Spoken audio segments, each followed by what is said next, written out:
Hi, I'm Brian. I'm owner of Quantum Motorworks, and tonight I'm going to be doing a demonstration on how to do a proper valve adjustment on a Suzuki 2009 GSX-R 600. And in a moment I'll go ahead and be showing you the material and tools that you're going to need. Yep. So these are some of the materials that you're going to need here. Some super white, some waterproof grease, high-tack gasket sealant, some anti-seize lubricant, some high performance fully synthetic engine oil, throttle body air intake cleaner if you want to clean your throttle bodies, and some electric cleaner, so you can go ahead and clean all your electrical outlets. You're going to want a clipboard so you can go ahead and take note of your measurements and your valve clearances and also your compression for each cylinder. You're also going to need some basic tools. Everything's going to be metric on this bike. You're going to need a torque wrench, something that goes down to 7 foot-pounds because that's what's going to be critical on those cam plates. You're going to need a 3/8 breaker bar, quarter-inch drive, and of course all the sockets from about 8 to 14 millimeter. Going on to the parts, and some people do this kind of stuff.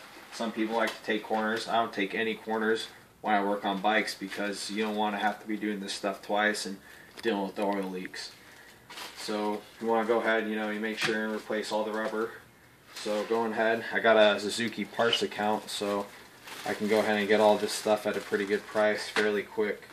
And then last but not least, you're also going to need a shim kit, which comes with all the different shims, and later I'll show you how to use these.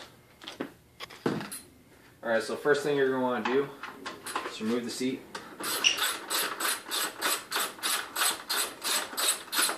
Using rationing tools is kind of nice. If you have electronic impact, first break it loose with the ratchet, and then use the electronic impact or air impact to take some of these things out quickly.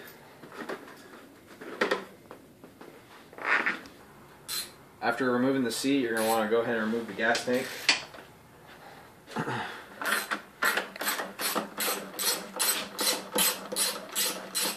For doing the valve adjustment, you don't want to mess up your nice shiny gas tank, so it's better to just take it off and put it off to the side.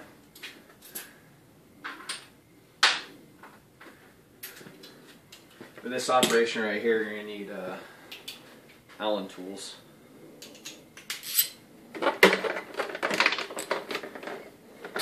There's one bowl in the front and one bowl on the bottom right here. Let's go ahead and pop these off. 3. Alright, then you just want to go ahead and take off your gas tank like such. And go ahead and put that bad boy off to the side.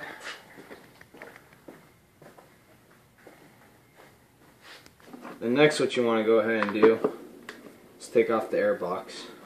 Doesn't hurt to go ahead and service this thing while we're at it. So you just want to go ahead and pull off all these plastic screws here.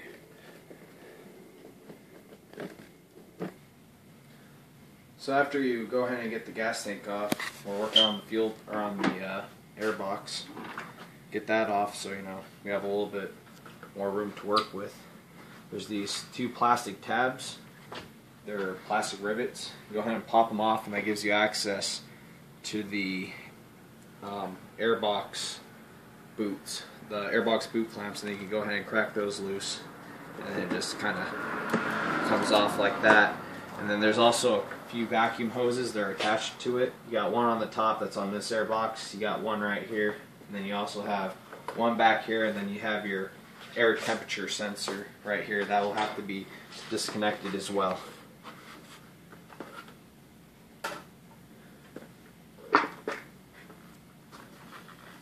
That's good. So the best way to get those clamps off is by using a really long screwdriver. Got this one here, it does the trick. After those clamps have been removed and the vacuum lines as well, go ahead and just pop your air box off as such. Now, guy here is a K&N air filter, and as you can see, probably hasn't been serviced in probably about 10,000 miles. It's really bad. It's probably caused the engine to run, you know, a little richer, probably, you know, hesitant. So you want to make sure you clean that out before you go ahead and put your whole bike back together.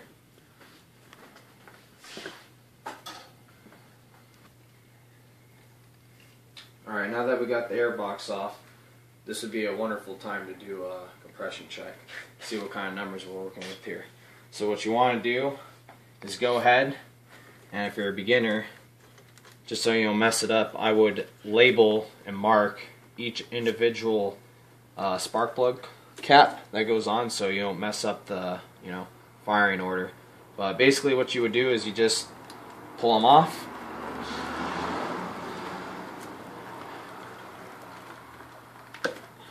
Like such, and you do that to all of them, and then we're going to go ahead and pull out the spark plugs, and I'm going to show you how to use a compression gauge.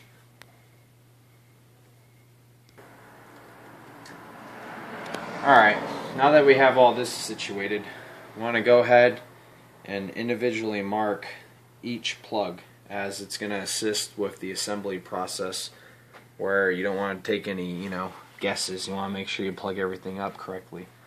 So we went ahead on all the spark plug caps. We labeled all of those because they're somewhat important to, you know, make sure they go back to their original location. And then with these throttle body sensors right here, these should all be marked as well. These ones right here go on the top for the sensor, and then directly underneath of it is another plug, but that is for the injector itself. So you want to make sure you label them top and bottom. And then also, we're always going to say that on the left-hand side, starting with this is going to be cylinder number 4, cylinder number 3, cylinder number 2, and cylinder number 1. So pretty much it's, you know, from left to right, or should I say right to left.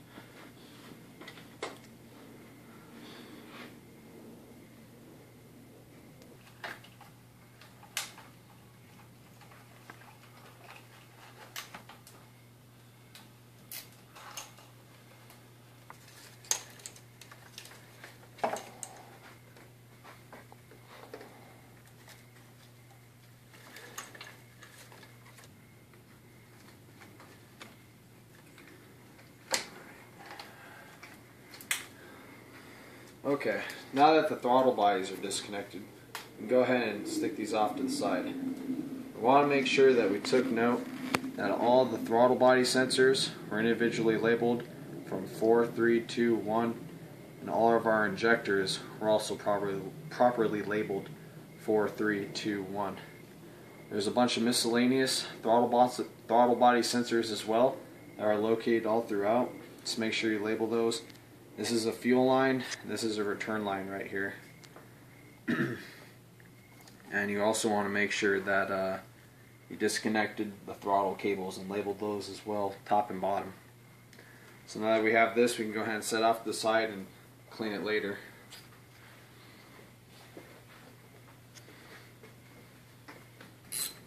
Now that the throttle bodies are removed, we can go ahead and continue forth with our compression test.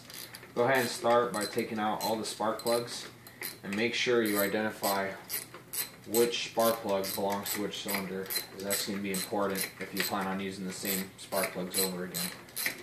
Tap on. Ready? Now that the spark plugs have been removed, we're going to go ahead and continue forward with the compression test. Here we have our snap-on compression test set. Comes with all the different hoses, so I can go, you know, pretty much do an assortment of engines. We're going to go ahead and choose the right one and then plug them in one by one. Now if you're doing an older engine and it hasn't been cranked over in a while, you're going to want to spray some oil, or, you know, some mystery oil or WD-40, something down the cylinders so you don't fry the, you know, damage the rings or score the cylinders trying to crank it over. But on this engine right here, it's pretty much ran every day, so all we're going to have to do is just hook up the compression gauge and get some numbers.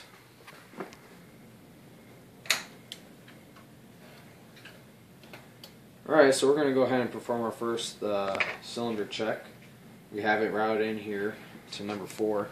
So we're going to go ahead and just go ahead and take a look at this gauge here and crank it over.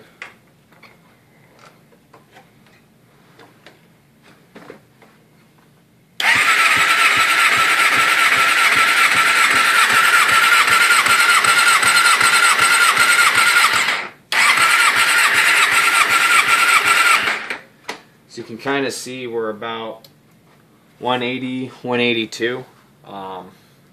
Took a little bit of effort to get up there.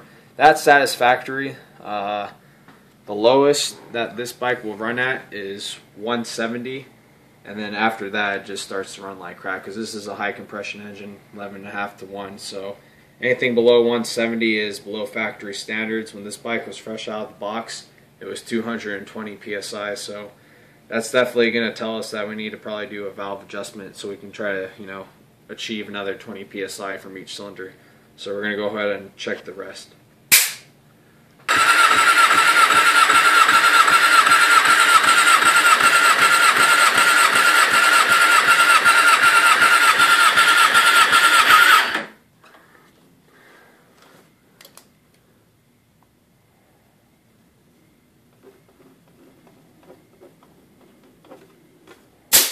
So now that we've managed to kill our battery, it's time to go ahead and reflect upon these numbers here.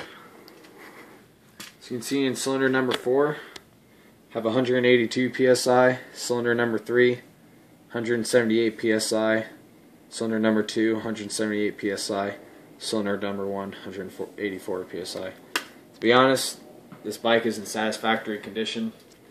If you want to do a valve adjustment, that'd be at your own discretion. But if you were to bring this to me, I'd probably say your bike's good to go. Probably going to go ahead and go forth with the valve adjustment anyways, just to show that to you. Let that fuck up. So now that we've actually, you know, discovered where our compression numbers are, I'm actually pretty happy with those. I'm pretty content. Like I was saying earlier, 170 psi is minimum. Out of the box, these things are about 220. To be honest, I'm probably going to wait another 500 to 1,000 miles, go tear it up some more, you know, then come back and, you know, then I'll probably do a valve adjustment. It's not really quite critical at this point. If we're like in the 160s, then I'd be kind of, you know, more prone to want to go ahead and tear into this and start, you know, checking the clearances, because that's when, you know, damage can start resulting if you start putting high mileage on an engine that needs to have a valve adjustment. So let's go ahead and stay tuned. I'm going to wrap this up. Figuring about another month or so, I'll be making my video on how to do a valve adjustment. So in the meantime, go ahead and just follow me on my website, quantummotorworks.com. And if you need to get a hold of me, telephone number is 714-331-0132. Thank you.